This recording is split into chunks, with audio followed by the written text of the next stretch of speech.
Deputado Manuel Noronha substitui ex-deputado Antônio Calohan no da chefe bancada Partido Democrático e a Parlamento Nacional. Quinta-feira, deputada bancada PD, Maria Teresa Guzmão, informa. Bancada PD substitui Calohan o deputado Manuel Noronha no da chefe bancada. Lihusi votação o voto secreto.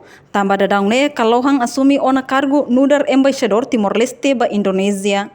No husi resultado voto secreto deputado Manuel Noronha eleito sai chefe bancada PD e Parlamento Nacional, enquanto deputado Armando Lopes hanesam vice-chefe bancada PD. No deputada Rosenia Martins, o deputada Sancia Margarida, no da responsabiliza Conselho Administração. Dia 10, Tutuwa Hobalo,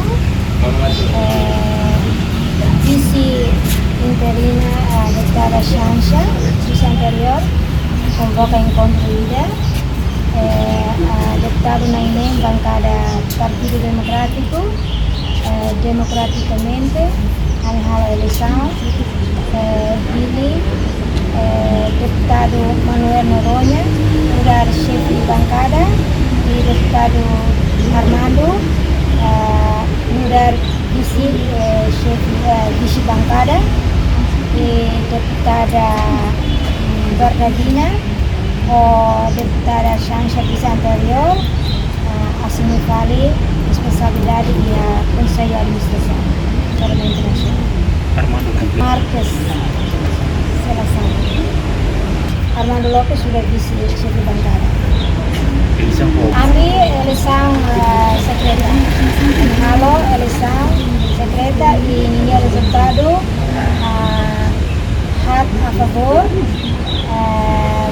kami pacote 2 deputado Manuel no deputado Armando pacote ida, deputado Armando no deputada Bernardina pacote ida, e resultado kami voto secreto, resultado eleição a favor da pacote A, deputado Manuel no deputado Armando Lopes, e pacote 2 ba deputado Armando deputada Bernardina Nangria. Reportagem Melda Fátima, Televisão Timor Post. Janela informação ba Emahoto. Atual tem informação atual dia Gliu, que tá halua. Haneha botão subscribe, like, halo comentário, no faz botão ba media social hoto.